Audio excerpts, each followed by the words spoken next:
بر اساس اساطیر یونان، ایکاروس و پدرش بر روی برجی زندانی بودند که اونها تصمیم میگیرند با پر پرندگان و موم شمع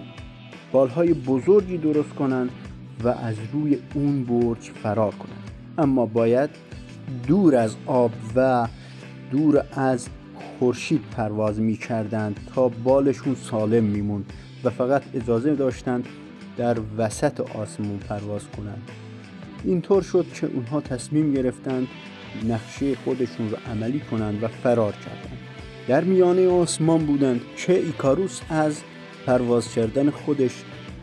مغرور شد و تصمیم گرفت که بالاتر پرواز کنه و این غرورش باعث شد حرفهای پدرش که گفته بود در آسمان زیاد بالا نره از یادش رفت و بالاتر رفت و از گرمای خورشید همه مومهای بالش آب شد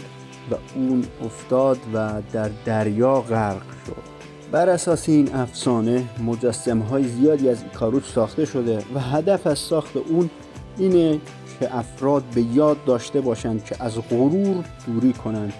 و این مجسمه مفهومی هدیه بسیار جالبی برای افرادیه که از غرورشون میتونن صدمه ببینن.